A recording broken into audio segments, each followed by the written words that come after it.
네, 오늘은 범죄의 역사, 은혜의 역사, 이 말씀을 좀 나누려고 합니다. 이것이 예수님의 족보인데 지난 주일에는 아브라함부터 다윗에 이르기까지 하나님께서 어떤 일을 하셨는가, 역사의 주인이신 하나님. 두 번째 이제 다윗 왕국 이후에 다윗 왕국이 망할 때까지 이 역사입니다. 그런데 아브라함 때부터 다윗까지 올 때도 우리가 사사시대 400년, 사사시대 400년 그들에게 왕이 없어서 자기 생각하는 대로 자기 소견대로 그냥 살았다. 그렇게 살면 사사시대의 특징은 소돔과 고모라하고 별로 다를 것이 없었어요. 사사시대 마지막 우리가 파트 정말 너무 계속 듣기도 좀 민망한 그런 장면들이 너무너무 많이 나왔죠. 그래서 인간에게 무슨 가능성이 있어서 하나님께서 이스라엘 백성들을 축복하신 것이 아니고 하나님께서 계속 은혜를 베푸시죠. 소돔과 고모라와 이스라엘 백성이 다른 것이 없었어요. 그러니까 하나님의 은혜가 계속 부어지니까 그들이 연결이 되는 것이고, 하나님의 은혜가 거기서 만약에 거두어지면, 은혜가 없으면 그들은 하나님을 사랑할 수도 없고 이웃을 사랑할 수도 없습니다. 그러면 짐승처럼 사는 겁니다. 사사시도 그렇지만 이제 다윗 왕국 이후에 시드기야까지 이 역사를 보면 그냥 쭉 내리막길입니다. 공동체는 깨지고 이스라엘과 유다, 북이스라엘과 남유다로 나뉘는데 사실은 다윗부터 범죄가 나오기 시작하고요. 그리고 다윗의 아들 솔로몬은 처음에 좀 괜찮았는데 말년에 가면 아주 타락을 많이 합니다. 그래서 솔로몬의 인생을 생각해 볼 때 성령으로 시작했다가 육체로 마친 대표적인 케이스입니다. 아주 말년이 안 좋습니다. 그래서 이 유다 왕들을 우리가 생각을 해볼 때 이 범죄의 역사는 딱 두 가지 단어로 귀결됩니다. 교만 그리고 방심, 두 개입니다. 하나님께서 이스라엘 백성들에게 너희가 참 거룩한 백성인데 너희가 무슨 특별해서 거룩한 백성이 된 것이 아니다 라고 말씀하셨어요. 본래 그러니까 이스라엘 백성이 다른 민족하고 뭔가 특별히 거룩한 게 있어서 택한 것이 아니었다는 거예요. 너희가 숫자가 많아서 택한 것도 아니고 너희가 뛰어나서 택한 것도 아니고 내가 택해서 그냥 너희가 거룩한 백성이 되었다. 그러니까 하나님의 은혜를 그들이 거부하면 그들은 똑같습니다. 이방 민족이나 바벨론 민족이나 에돔이나 모압이나 뭐 근친상간도 하고 하나님의 거룩한 백성이지만 거룩함은 하나님의 거룩이 은혜로 부어졌을 때, 은혜를 받을 때 거룩한 것이지. 그래서 은혜가 떨어지면, 말씀과 은혜가 떨어지면 신자라고 해도 세상 사람하고 아무런 별 차이가 없이 그냥 구별됨이 하나도 없습니다. 그것이 이제 범죄의 역사입니다. 다윗 왕국 시절이 이제 BC 1000년이니까요. 아브라함부터 다윗까지가 이제 1000년이니까 BC 2000년에서 1000년까지가 다윗이면 1000년부터 이제 유다가 멸망할 때까지는 한 400년 정도 내려갑니다. 이제 이 400년을 우리가 잠깐 살펴보려고 합니다. 이것을 한 번에 설교로 한다는 것이 너무 말도 안 되는 것이지만 계속해서 내리막길입니다. 그런데 이 유다 왕들의 특징을 보면 이 범죄를 계속할 때 특징은 뭐냐면 교만하고 방심해요. 이 두 가지입니다. 교만을 하니까 나는 이대로 괜찮겠지라고 해요. 그리고 하나님의 은혜를 받지 않아요. 그래서 다윗, 솔로몬, 르호보암 그리고 르호보암의 아들들 쭉 역사를 보면 교만하고 방심합니다. 이제 제가 한 사람씩 좀 쭉 그 증거를 대겠습니다.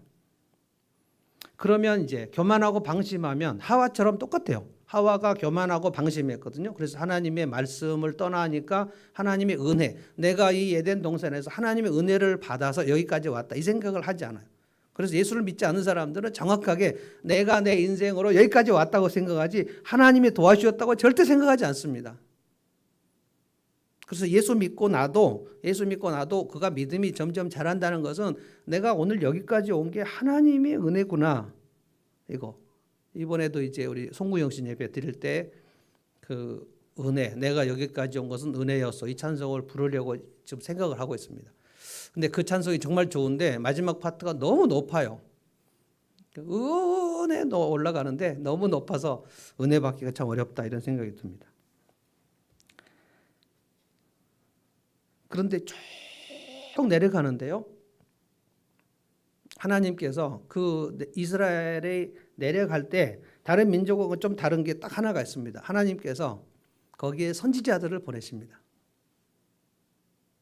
물론 하나님이 요나 같은 선지자는 아시리아 니느웨에도 보내셨습니다만 그 이후에 아시리아가 하나님의 백성이 되었다 이런 또 기록도 없어요. 근데 이스라엘과 유다로 나뉜 것 중에서 북이스라엘에도 하나님이 선지자를 보내십니다. 정말 타락한 나라, 북이스라엘은 처음부터 타락한 나라였는데 금송아지 세우고 섬기던 그 나라예요. 여로보암이 만든 나라인데 완전히 혼합주의 나라입니다. 그런데도 하나님께서 거기 엘리야를 보내시고요, 엘리사를 보내시고요, 하나님이 선지자들을 보내세요. 그래서 말씀을 주십니다. 교만하고 방심한 것이 이스라엘의 범죄인데 이 교만하고 방심하는 이스라엘 백성들에게 끝없이 하나님 선지자를 보내서 말씀을 주셔요. 그러면 그 중에 어떤 일부가, 아주 소수가 그 말씀을 받아요. 거의 대다수가 아닙니다. 아주 소수가 말씀을 받아요. 그리고 은혜를 깨달아요. 이 소수의 무리들을 구약 성경은 남은 자라 그럽니다. 남은 자. 영어로는 the remnant라고 그래요. 남은 자들. 마치 그 나무가 딱 잘리면 밑둥, 그 그루터기, 그 남은, 거기서 하나님께서 그 남은 자들을 통해서 하나님께 일을 하셔요. 그게 이제 선지자가, 북이스라엘은 엘리야, 엘리사, 그리고 이제 남유다의 이사야, 예레미야, 하박국, 그리고 호세야, 계속 선지자들을 보내십니다. 이것이 은혜의 역사입니다. 그러니까 범죄의 역사가 쭉 내려가는데, 내려가요. 나라가 망합니다. 그런데 거기에 은혜의 역사가 흐릅니다. 하나님이 은혜의 역사를 흐르게 하지 않으면 그냥 아무도 하나님 앞에 돌아오지 않고 그냥 치달을 텐데 거기에 은혜의 역사가 있어요. 그래서 선지자의 말을 듣고, 그러니까 말씀을 듣고 은혜를 깨닫는 사람들이 있어요. 하나님이 이들을 붙들고 역사를 인도해 가십니다. 그게 어디까지 가냐면 이제 다음 시간 26일 주일날 할 것인데, 예수님이 오실 때 완전히 다 무너져 버렸는데 마리아와 요셉 이 두 사람을 보시고 이들이 하나님의 말씀을 붙들고 은혜를 깨달은 상태에 있어요. 그리 오십니다. 예수님이. 이 시간도 마찬가지입니다. 이 시간은 영적으로 정말 암흑 같은 시간입니다. 그래서 이스라엘 역사를 보면 하나님 앞에 대단히 예배가 풍성했던 시간은 다윗 왕국 한 40년 정도밖에 없어요. 우리가 알고 있는 시편은 다 그때 기록된 겁니다. 그리고 그 이후에는 하나님의 은혜를 버립니다. 교만하고 방심해요.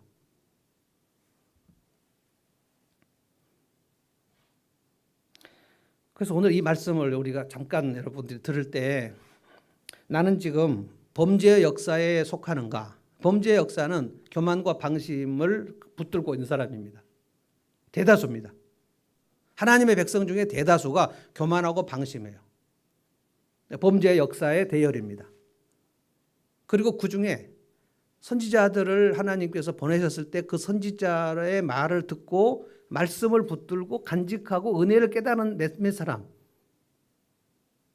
은혜의 역사 속에 있는 사람. 그래서 이 말씀을 들으면서 지금 이 시대도 마찬가지거든요. 주님이 다시 오시기 전에 마지막 때는 범죄의 역사가 지속될 겁니다.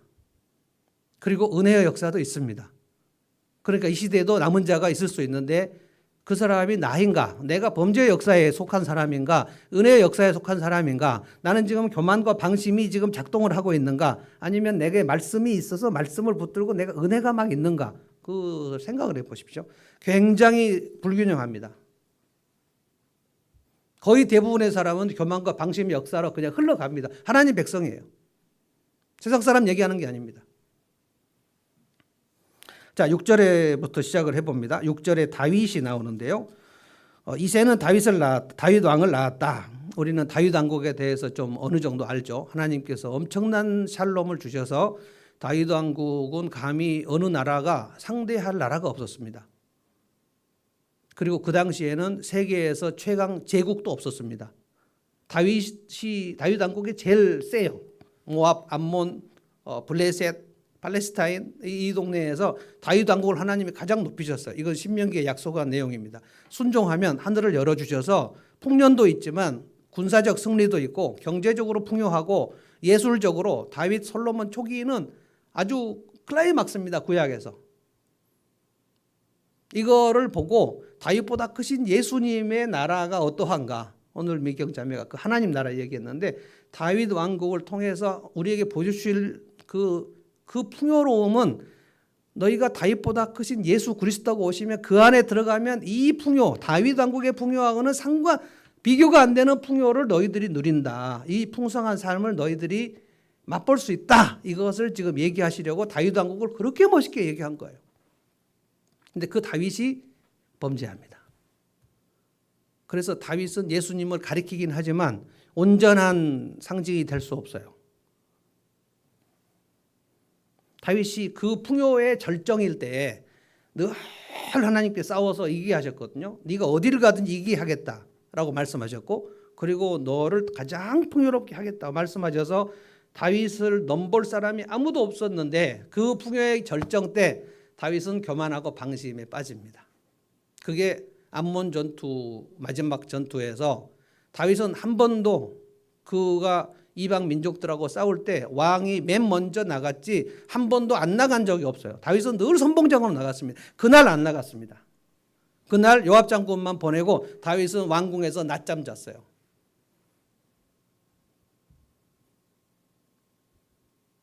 방심한 거죠. 교만해야 방심이 들어옵니다. 방심하면 이제 뭐 내가 꼭 영적으로 맨 앞에 선봉장으로 나가야 돼. 내가 이제 그만 나가도 되지 뭐. 방심한 거예요. 그리고 낮잠 자고 왕궁 지붕을 거닐다가 벗은 몸으로 목욕하는 여인을 본 거예요. 누구냐? 알아봐라. 그러니까 신하들이 가서 왕이시여 저기 충신 우리야 지금 전쟁터에 나간 우리아의 아내 바세바라고 합니다. 데려와라. 아마 신하들이 굉장히 놀랐을 거예요. 우리 다윗 왕이 이런 사람이 아닌데 왜 목욕하고 있는 남의 아내를 데리고 오라고 하는가? 아마 바세바가 영문을 모른 채 옷 갈아입고 왔을 거예요. 왕의 권력으로 탐욕을 채웁니다. 그리고 나서 성경을 보면 정말 치졸한 얘기가 나옵니다. 다윗이 정말 치졸해집니다.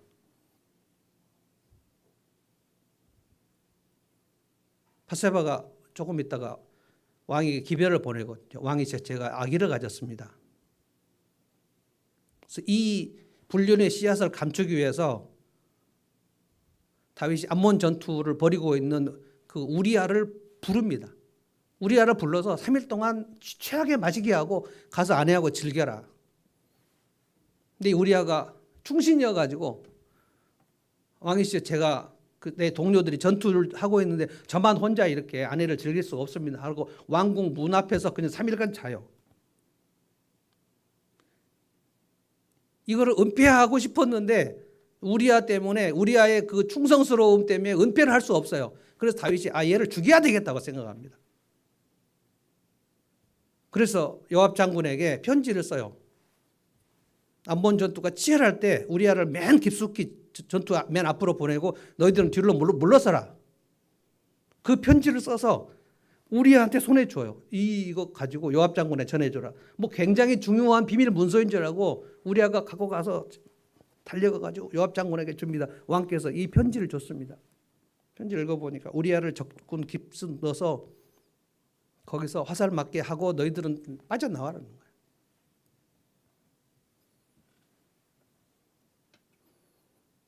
평생 은혜로 살았지만 한번 교만하고 방심에 빠지니까 다윗은 어쩔 수 없어요. 권력으로 정욕으로 취하고 남의 아내 취하고 빼앗고 그 남편을 왕의 권력으로 죽이고 살인 교사 그리고 진실 은폐 수많은 범죄자들이 하는 모든 짓을 다윗이 한꺼번에 합니다. 1년 안에 다 합니다. 거침없이 저질러요. 이 사람이 정말 시편 150편에 100편을 쓴 그 다윗이 맞는가 생각할 때 완전히 딴 사람이 되어버려요. 여러분 교만하고 방심하면 소돔과 고모라하고 똑같이 돼버립니다. 우리 안에 어떤 선한 것이 있어서 우리가 신앙생활을 하고 있다고 생각하시면 큰일입니다.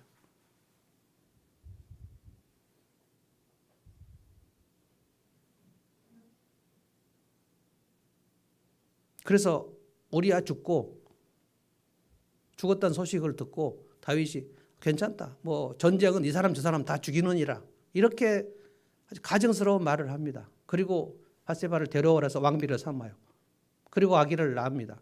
하나님께서 그 아기를 죽이십니다. 선지자 나단을 1년 후에 보내셔가지고 어떻게 너가 내 앞에서 이런 범죄를 저질 수 있느냐.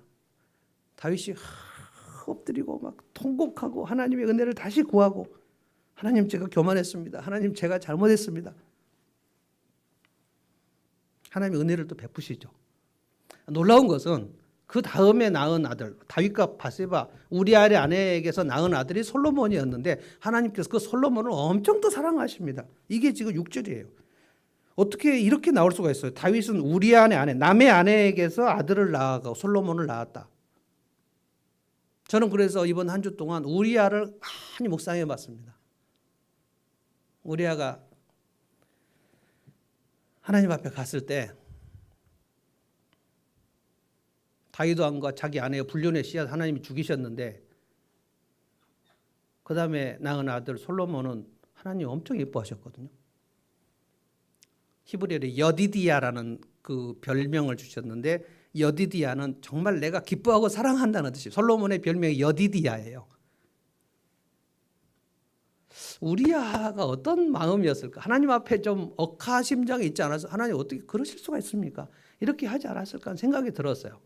잘 모르겠습니다. 우리아가 어떤 생각을 하나님 앞에 가서 했고 어떤 말을 했을지 모르겠는데 인간적으로 보면 하나님이 왜 그 특별히 바세바 그 불륜의 씨앗 그 두 번째 아들 첫 번째는 죽이시고 그 다음에 용서하시고 난 다음에 그 솔로몬을 이렇게도 축복하셨을까? 우리아의 마음은 그렇게 썩 편치 않았을 것 같다 이런 생각이 듭니다.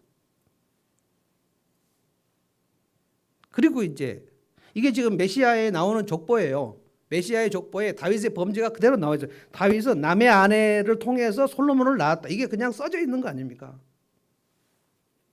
지난주에도 우리 창녀도 하나님 부르시고 이방인도 부르시고 근친상간한 사람도 부르시고 그러니까 쓰레기 속에서 하나님께서 다윗 왕국을 탄생하셨는데 이걸 잘 보셔야 돼요. 이게 우리를 위해서 이 땅에 오신 하나님의 아들의 그 생명의 족보가 우리 인간들이 무슨 훌륭하게 이렇게 모범적으로 해서 이게 영웅전으로 오는 그 기록이 전혀 아니란 말입니다.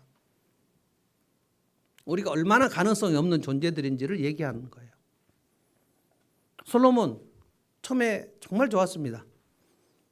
어릴 때 왕이 됐는데 하나님께서 다윗 왕이 짓고 싶었던 성전을 네 아들 솔로몬이 짓게 하겠다라고 말씀하셨어요.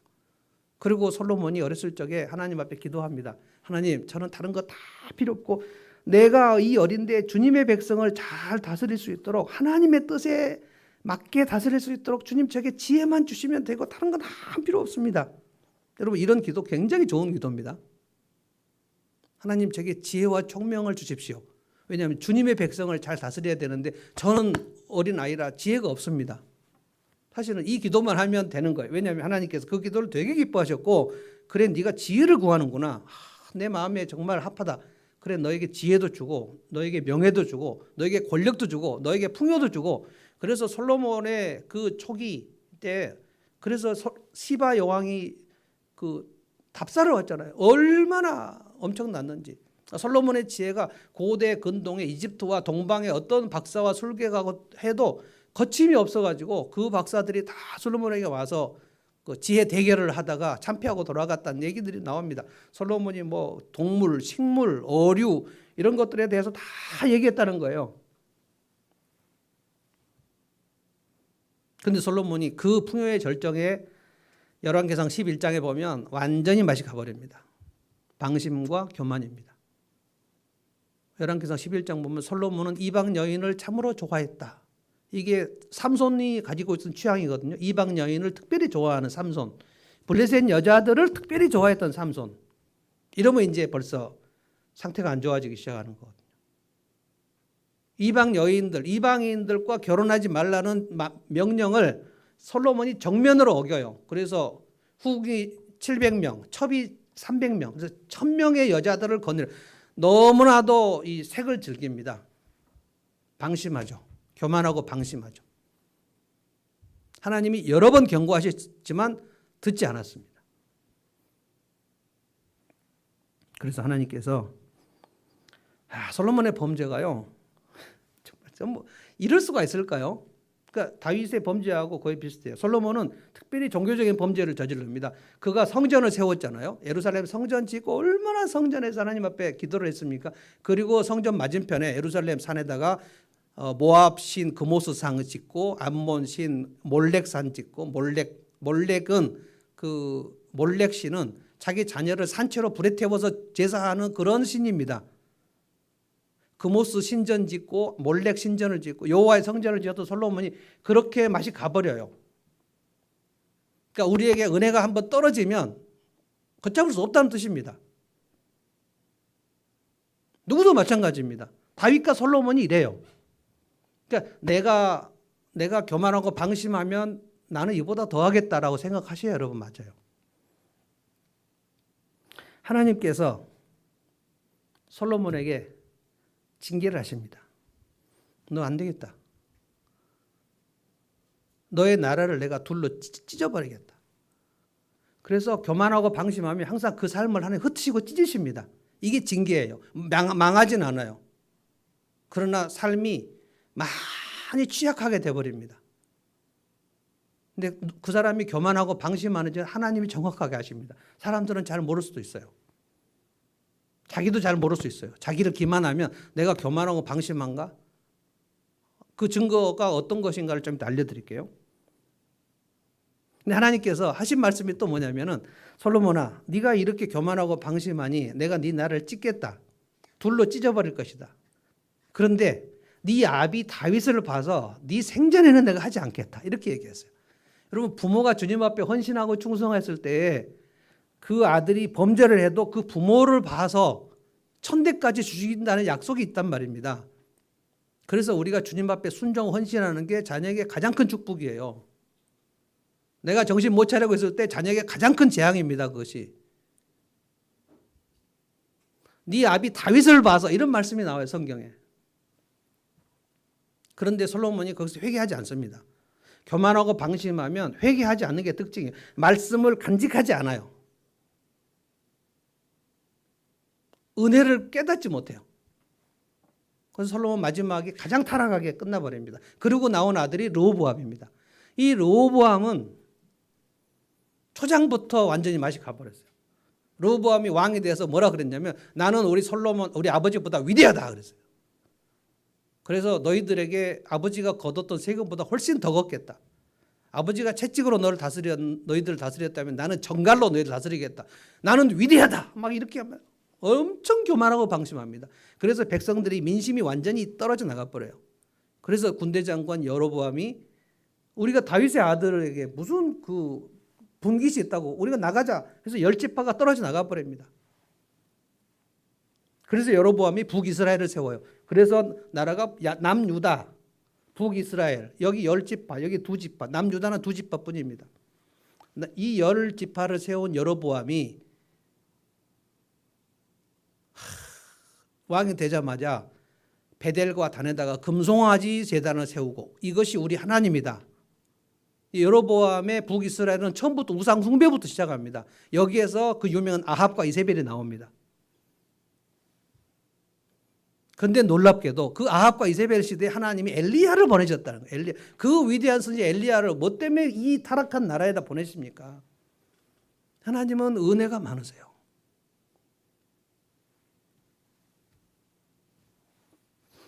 유다 왕국 르호보암, 그리고 여기 성경 보시겠어요? 르호보암이 아비야를 낳고, 아비야, 그 다음에 아삽을 낳고, 아삽은 아사왕이라고도 합니다. 아사왕과 아삽왕은 같은 사람입니다.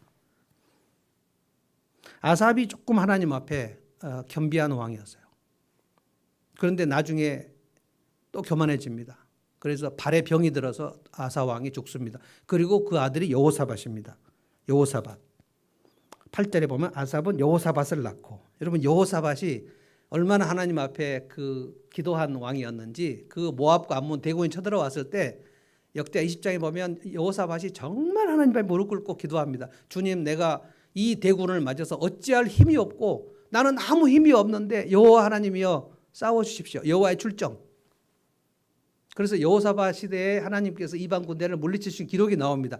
그런데 여호사밧이 또 교만하고 방심합니다. 어떻게 할 수가 없어요. 그냥 인간은 마치 그 음식 가만 놔두면 오랫동안 있으면 썩은 것처럼,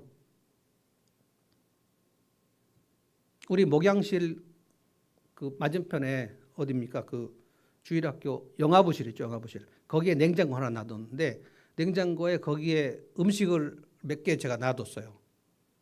어저께 보니까 그 뭡니까? 햄 깡통 햄을 제가 넣어놓은 것 같아요. 그런데 어저께 봤더니 냉장고 안에서 햄이 썩었더라고요. 이렇게. 전 냉장고 안에서 그렇게 햄이 썩은 걸 보고 깜짝 놀랐어요. 아, 냉장고 안에서도 썩는구나.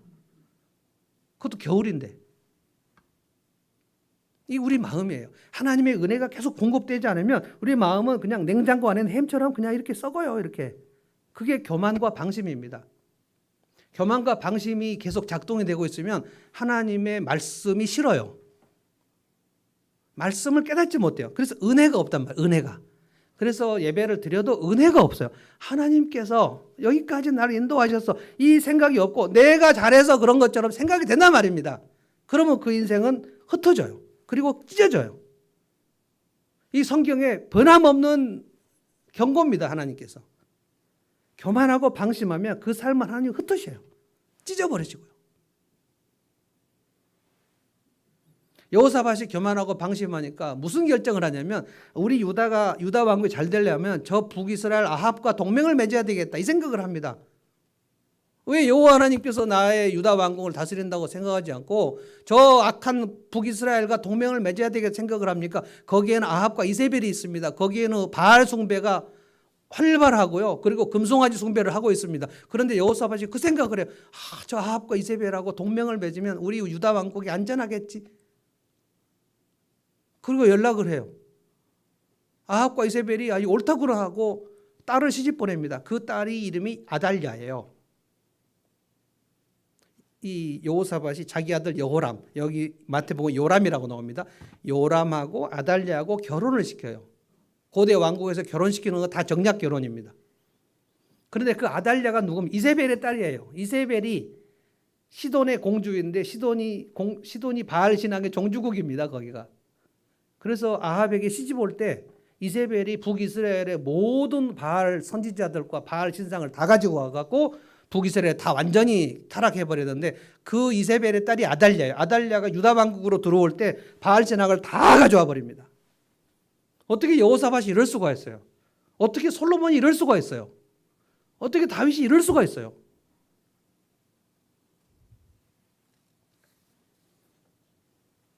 여호사밧이 교만해진 겁니다.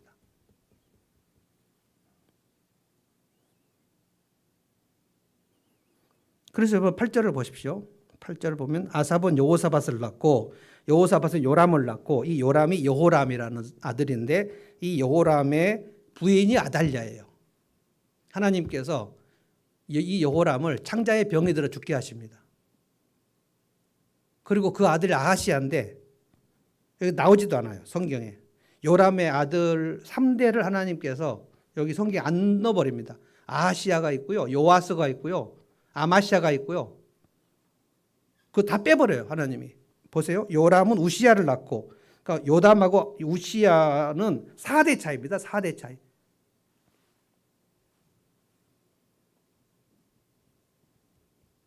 이 아달랴가 왕비잖아요.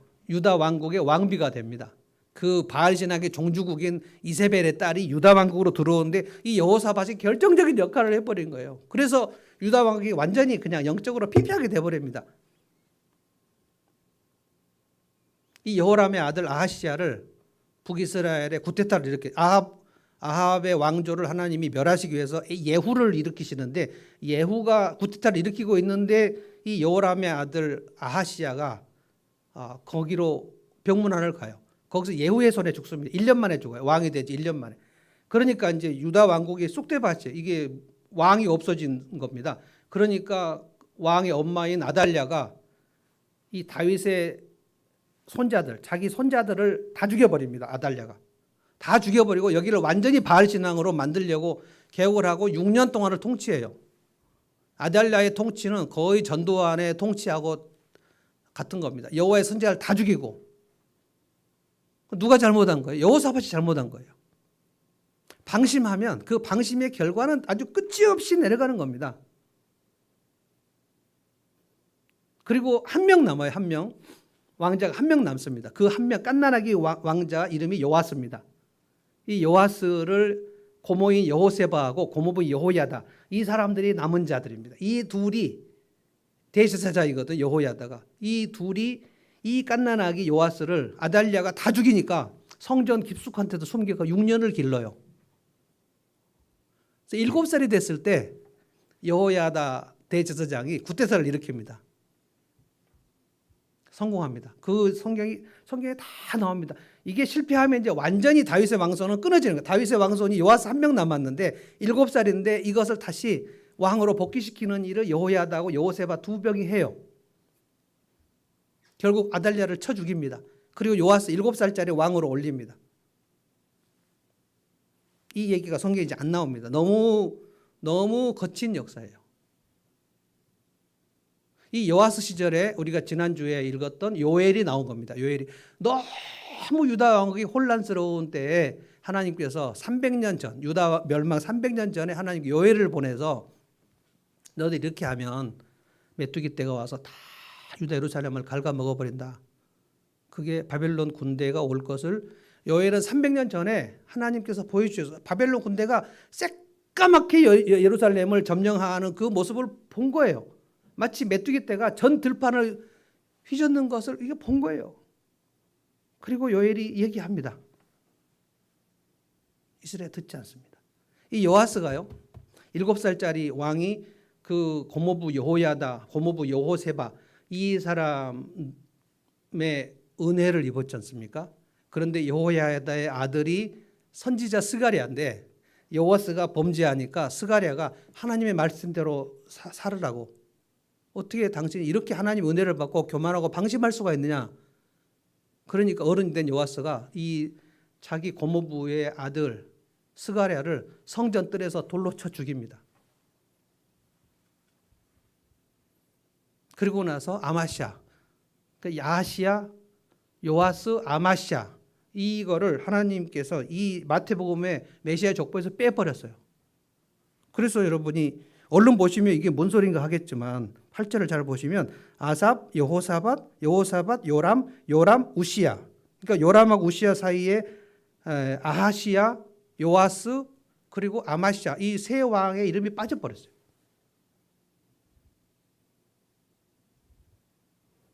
우리가 하나님 앞에 교만하고 방심한 그 세월은 하나님께서 우리의 역사를 기록할 때 싹 빼버립니다. 그래서 우리의 생명책의 기록에 우리의 인생의 기록은 우리가 하나님 앞에 순종하고 헌신하고 우리가 깨어 있어서 말씀을 붙들고 어떻게 해서든지 은혜를 깨달은 그 시간들만 기록이 될 거예요. 헛된 세월은 하나님께서 기록하지 않습니다. 그러고 나서 9절에 이제 우시야가 나왔는데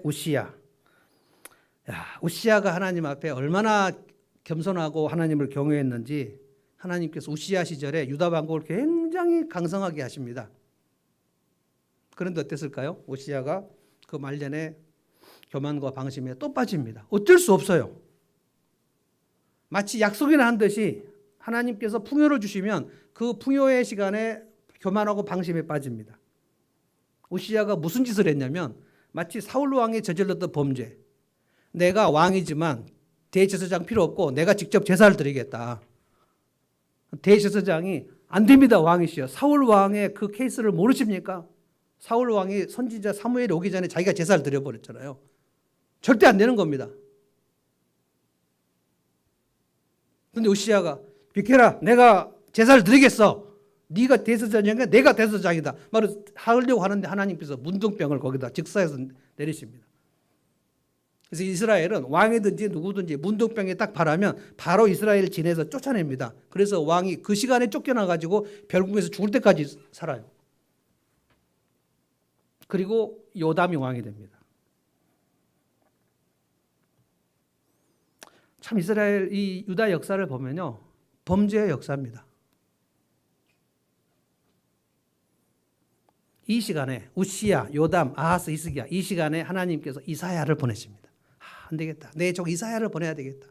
그리고 이사야 1장 보면 우시야와 요담과 아하스, 히스기야 때 하나님께서 이사야를 부르시니라. 내가 누구를 보내며 누가 나를 위해서 갈고 하니까 이사야가 제가 여기 있습니다. 나를 보내소서. 그렇게 얘기하니까 네가 가라. 가는데 유다 왕국은 절대로 하나님 말씀을 듣지 않을 거다. 알고 가라. 듣기는 들어도 깨닫지 못할 것이요 보기는 보아도 깨닫지 못할 것이다. 안명도 안 깨달을 거다. 네 설교 듣고 회개할 사람 아무도 없을 거다. 알고 가라. 이사야 알고 갔습니다. 그런데 이사야가 처음 이사야 1장에 뭐라고 했으면 너희 소돔과 고모라의 관원들아 고모라의 백성들아 소돔과 고모라하고 너희가 똑같다는 거예요. 하나님 보실 때 소돔하고 예루살렘은 아무 차이가 없었다는 거예요. 그게 이사야입니다. 이사야 시절에 우시야, 요담, 아하스, 히스기야. 그럼 9절 보시면 아하스가 나옵니다. 아하스. 아하스는 한 번도 하나님께 겸손한 적이 없습니다. 왕이 되자마자 바로 교만하고 방심에 빠져요. 그러니까 상태가 점점 안 좋아지죠. 사사시대도 점점 사사들이 상태가 안 좋아졌죠. 아하스 시절에 이사야가 선지자인데 절대로 이사야 말을 듣지 않습니다. 그래서 아하스 시절에 이사야 선지자가 이 아하스 때문에 너무 괴로워해요. 하나님 어떻게 유다 왕이 이렇게까지 교만하고 방심할까? 아하스는 믿음이 없어요. 그러니까 아하스는 유다 왕인데 하나님 앞에 기도를 싫어해요. 기도를 안 해. 북이스라엘이 그때 또 쳐들어옵니다. 그리고 다메섹 아람이 쳐들어옵니다. 이게 이사야 때 다 나옵니다. 너무 쳐들어오니까 예루살렘이 또 너무 두려워합니다. 아하스가 벌벌 떨었다 그랬어요. 마치 삼림이 바람에 흔들리는 것처럼 아하스의 마음이 흔들렸다 그랬어요. 하나님을 의지하지 않는 사람은 늘 흔들립니다. 이렇게 막 마음이 떨어요. 이렇게. 그게 악인의 마음 중심이에요. 그래서 이사야가 가서 아하스한테 얘기했어요. 네가 하나님께 표적을 구하고 하나님께 엎드려라. 그랬더니 아하스가 나는 기도 같은 거 하지 않는다. 나가라. 그리고 나서 아하스가 계획한 게 뭡니까? 저 다메섹에 가서 다메섹의 신전에 가면 다메섹의 제단하고 내가 그대로 번떠가지고 예루살렘에 이 다메섹 제단, 이방 제단을 여기다 놓고 여기서 내가 기도해야 되겠다. 그래서 다메섹에 올라가가지고 다메섹 신전을 본따가지고 거기서 제사장한테 얘기해. 내가 지금 신전 이거 본을 땄는데 이 도면 그대로 예루살렘 성전에다가 만들어라. 그럼 내가 가서 거기서 경배하겠다. 이래서 예루살렘 성전에다가 다메섹 신전 만들어 놓고 아하스가 거기서 우상 숭배를 합니다. 그럼 유다 왕국 망하는 거죠. 이때 이사야가 서약을 합니다. 얼마나 괴로웠을까. 하나님께서 이사야에게 이스라엘, 유다, 예루살렘이 이제 수치를 당할 것을 내가 너희 몸으로 보여주겠다. 이사야야, 네가 3년 동안 벗은 몸으로 다녀야 되겠다. 그래서 하나님 이사야한테 벗고 다니라 그래요. 이렇게 수치스러운 일을 이제 유다, 예루살렘이 당하게 될 것이다. 선지자는 몸으로, 그 벗은 몸으로 다녀요. 그래서 이스라엘 사람들이 다, 아니 왜 선지자님 벗고 다니십니까? 이렇게 유다, 예루살렘이 수치를 당하게 될 것이다. 그래도 말을 듣지 않습니다. 그럼 어떻게 돼요? 흩어지고 찢어지는 수밖에 없죠. 이때 하나님께서 무슨 일을 하시는가? 여러분 보십시오. 성경에 그 이름도 엄청난 고대의 왕국들이, 이제 제국들이 생기기 시작합니다. 아하스 시절입니다. 아하스 시절. 아시리아가 시작되고요. BC 8세기 아시리아 시작되죠. 그 다음에 아시리아 다음에 바벨론이 시작되죠. 그 다음에 바사 왕국 페르시아가 시작되죠. 그리고 헬라 제국이 시작되죠. 그 이름도 유명한 알렉산더의 헬라 제국입니다. 그리고 로마 제국이 시작됩니다. 이 성경의 고대 5대 제국이 아하스 시절에 하나님께서 제국을 만들어서 이 이스라엘과 유다를 몽둥이로 때려야 되겠다. 아니 초토화시키겠다. 하나님이 아하스 때문에 결정하신 거예요.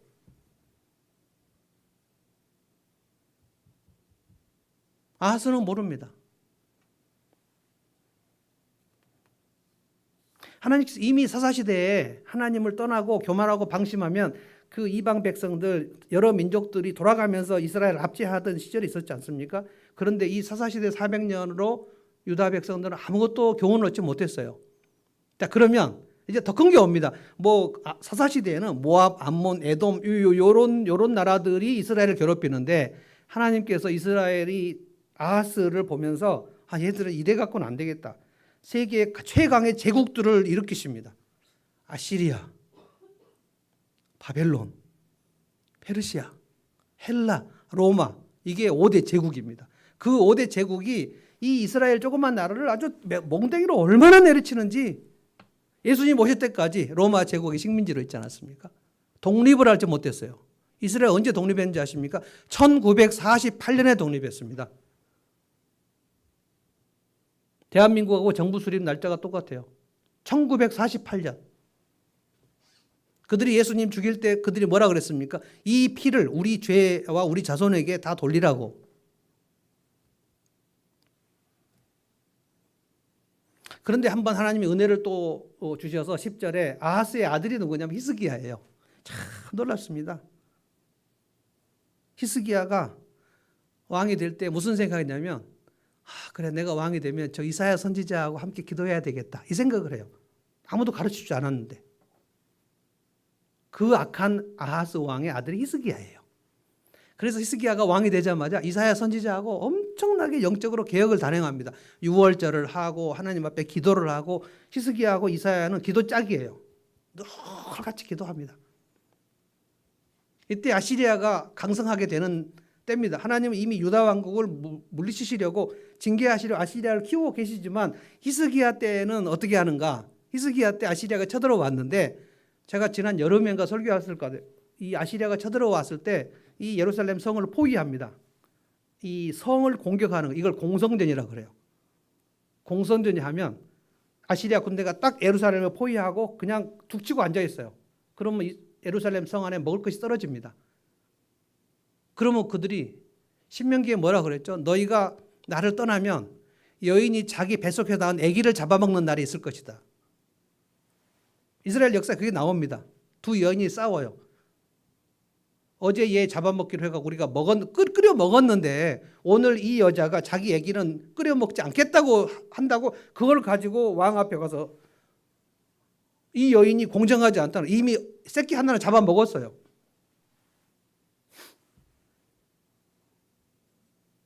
우리가 하나님 앞에 불순종하면 자기 새끼를 잡아먹는 정도까지도 있을 것이라고 이미 신명기가 말씀하셨단 말입니다. 히스기야 때는 아닙니다. 그때 잡아먹었다는 얘기는 아니에요. 히스기야가 내가 마치 여인이 해산할 때가 됐는데 낳을 힘이 없는 것처럼, 아기가 지금 막달인데 막 나와야 되는데 여자가 힘이 없으면 아기하고 산모가 다 죽는 겁니다. 내가 힘이 없다. 아수르 군대가 와서 그렇게 막 소리 지르면서 항복해라. 너희 하나님이 너희를 살려주시겠느냐? 너희 하나님은 아무것도 아니야. 나 아수르 왕 사네립의 손에 누가 어떤 신이 너희들을 건져내겠느냐? 히스기야가 이사야 선지자를 부릅니다. 선지자님 우리 함께 기도합시다.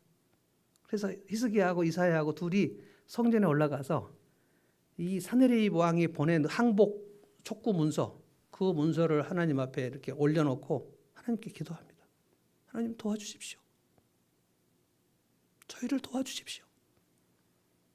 저희를 불쌍히 여겨주십시오. 하나님 은혜를 베푸셔요. 그래서 아수르 왕 18만 5천 군대가 서로 자중질을 하면서 자기들끼리 막 서로 싸우게 하고 고국으로 돌아가게 해버립니다. 그리고 사네립 왕 자기 고국에 돌아가서 신전에서 기도하고 있는데 자기 친자식들이 와서 사네립을 죽여버립니다. 하나님께서 말씀하셨어요. 여호와를 조롱하는 저 사네립 왕을 내가 멸하리라. 여러분, 하나님을 조롱하고 하나님을 멸시하고 그 인생이 살아남을 수 있을 거라고 생각하시면 안 돼요. 내가 하나님을 멸시하고 하나님 말씀을 내가 함부로 소홀히 취급하고 내 인생은 잘 될 것이다. 그게 교만이거든요. 근데 이런 사람이 많습니다. 그런데 나중에 히스기야가 또 교만과 방심에 빠져가지고 히스기야가 자기가 아수르 왕 군대하고 싸워서 이긴 것을 마치 히스기야는 무슨 생각을 하냐면 기도응답이 다 된 다음에 기도를 쉬어버려요. 내가 위대해서 아수르 군대를 물리쳤다 이렇게 생각합니다. 그래서 하나님께서 그의 몸에 병이 들게 하십니다. 죽을 병이 들게 하세요. 그래서 히스기야가 다시 또 엎드립니다. 하나님 저를 도와주십시오. 이사야 선지자를 또 부릅니다. 그래서 이사야 선지자가 와서 하나님께서 살려주실 것이다. 15년을 연장해요. 그래서 히스기야가 중병에서 나았다는 소식, 그 다음에 아시리아를 물리쳤다는 소식이 그때 다 다른 나라에 퍼져요. 그때 신생제국 바벨론 왕이 히스기야에게 문안을 옵니다. 와, 어떻게 해서 아수르를 그렇게 물리쳤습니까? 이 바벨론 제국은 아시리아를 물리치는 게 자기들의 최대 소원이거든요. 근데 어떻게 히스기야가 물리쳤는지, 그런데 히스기야가 그 바벨론 왕 무로닥 발라단의 문안을 받고 자기 무기고를 보여줘요. 우리 이 무기로 아시리아를 정벌했다는 거예요. 그리고 자기 보물창고를 보여줘요. 우리가 이 정도로 강성한 나라다. 경제대국, 군사대국이라 이 말이에요. 하나님께서 히스기야에게 이사야를 보내서 네가 교만하고 네가 자랑하는 것을 내가 보았는데 네가 자랑한 그 무기, 네가 자랑한 보물, 그거 전부 바벨론 신전으로 가게 될 것이다.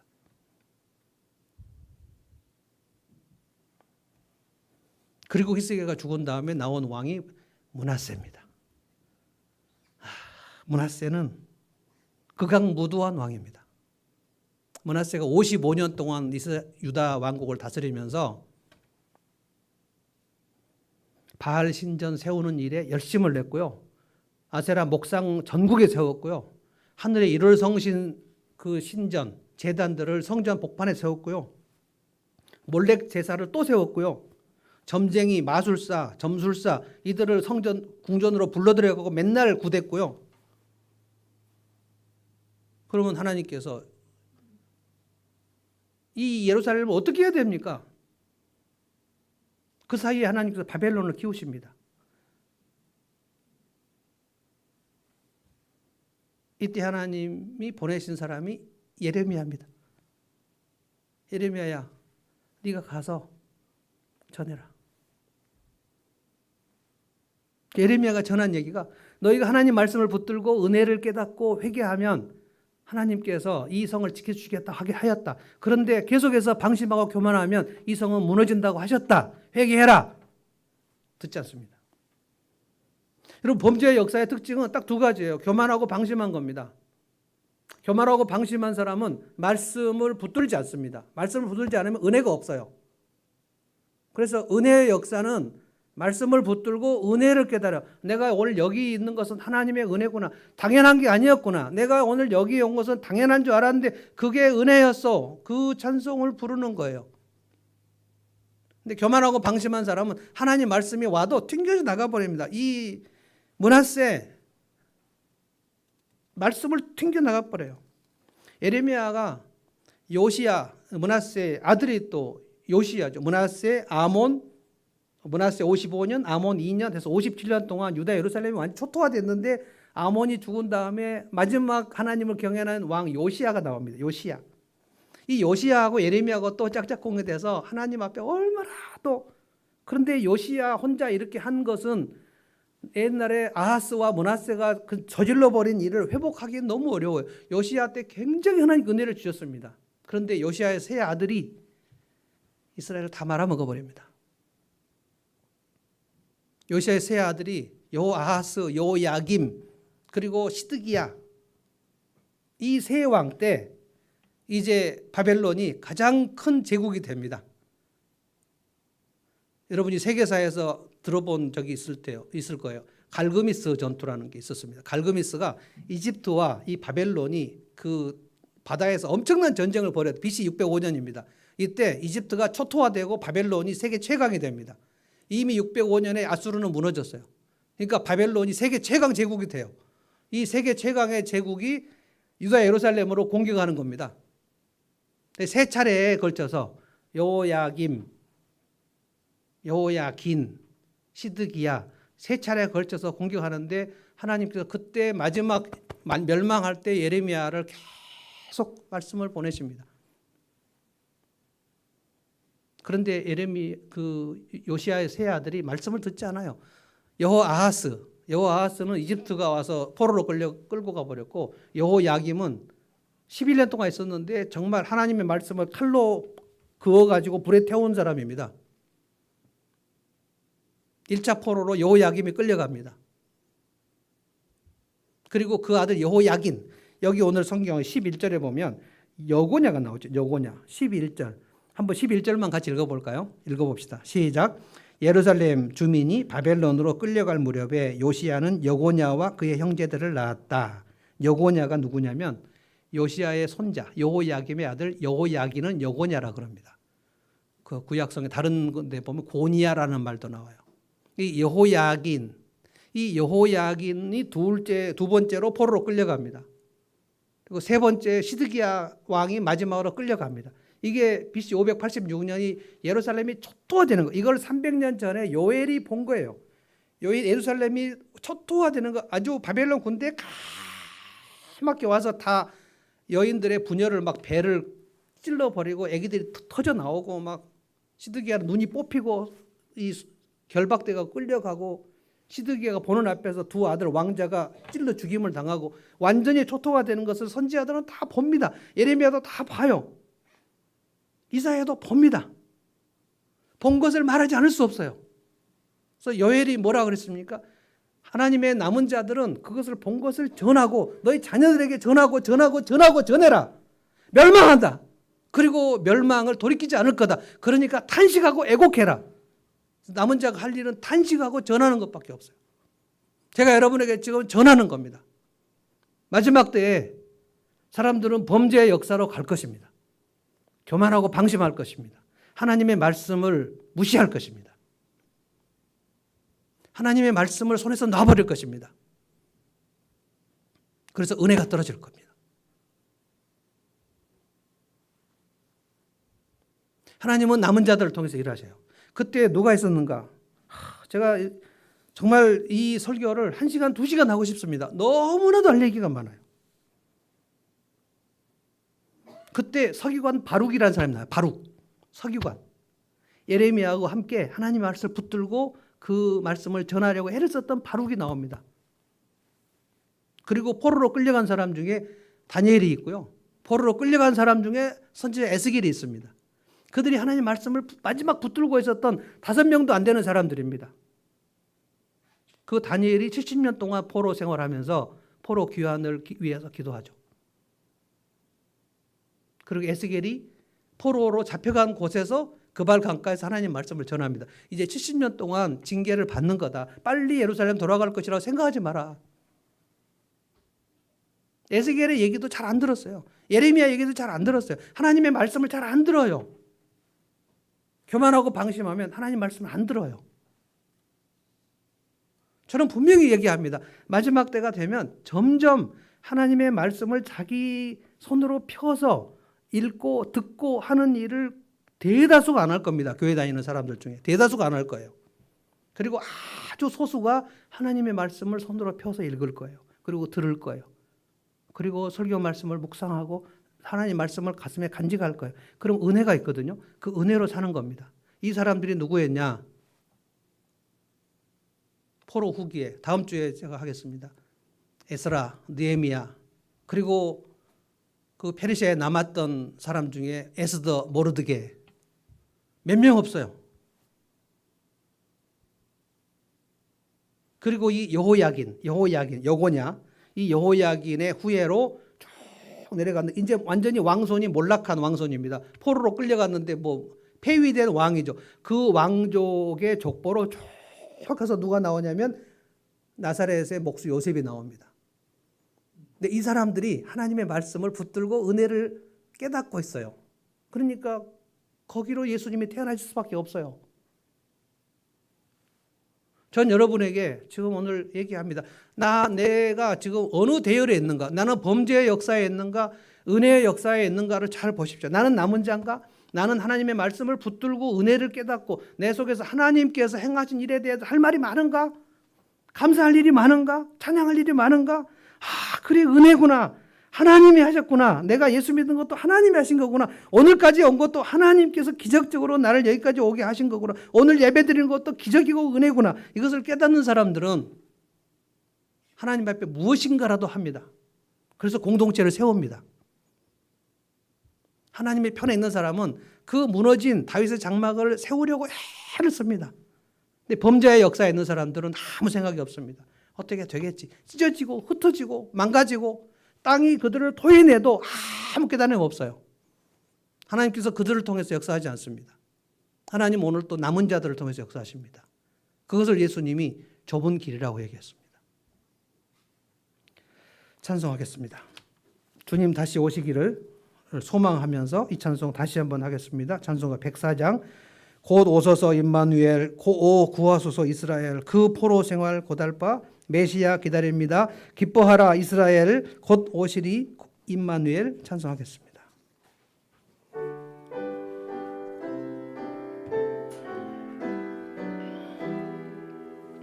곧 오소서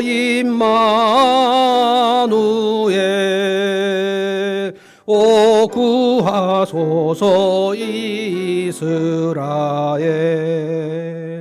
그 포로 생활 고달파 메시아 기다립니다. 기뻐하라 이스라엘 곧 오시리 오 임마누엘 곧 오소서 지혜의 주 온 만물 질서 주시고 참 진리의 길 보이사 갈 길을 인도하소서. 기뻐하라 이스라엘 곧 오시리 임마누엘 곧 오소서 소망의 주 만 백성 한 마음 이루어 시기와 분쟁 없애고 참 평화 세워 주소서. 기뻐하라 이스라엘 곧 오시리 오 임마누엘. 아멘. 기도하겠습니다. 주님 감사합니다. 이스라엘의 영적 내리막길 범죄의 역사를 저희가 오늘 묵상했습니다. 어떻게 하나님께서 그렇게 축복해 주시면 그렇게 빨리 하나님의 은혜를 잊고 어떻게 그렇게 교만하고 방심한지, 다윗도 그랬고 솔로몬도 그랬고 히스기야도 그랬고 우시야도 그랬고 문둥병에 발하고 창자가 터져 죽음에도 불구하고 그 교만과 방심의 역사는 끊임없이 강물처럼 이어졌던 것을 봅니다. 그리고 주님 참 선지자들을 보내시고 그 선지자의 이야기를 귀담아 듣고 말씀을 깨닫고 은혜를 깨닫는 지극히 소수의 이름들을 저희가 살폈습니다. 주님 범죄의 역사와 은혜의 역사가 흐르고 있습니다. 넓은 길과 좁은 길이 있습니다. 주님 저희가 끝까지 남은 자가 되기를 간절히 소원합니다. 끝까지 저희가 말씀을 붙들고 간직하며 가기를 원합니다. 끝까지 하나님의 은혜 속에 살기를 원합니다. 내가 오늘 여기에 온 것은 주님의 은혜래요. 당연한 것 아니고 오늘 살아있는 것, 숨쉬는 것도 주님의 은혜요. 내가 오늘 예배드리는 것도 주님의 은혜요. 내 가정 꾸린 것도 주님의 은혜요. 내 자식들이 이만큼 된 것도 주님의 은혜요. 내가 이만큼 먹고 사는 것도 주님의 은혜요. 주님의 은혜를 깨달은 남은 자들 되기를 원합니다. 주님은 그런 남은 자들을 통해서 메시아를 보내시는 줄로 믿습니다. 주님 이 땅 마지막 시대에 점점 더 범죄의 역사가 가속화되는 것을 저희들은 압니다. 주님 사랑이 식어지고 믿음이 식어지는 이때인 줄 압니다. 주님 저희가 주의 말씀을 다시 붙들기를 원합니다. 주의 말씀을 마음속에 간직하기를 원합니다.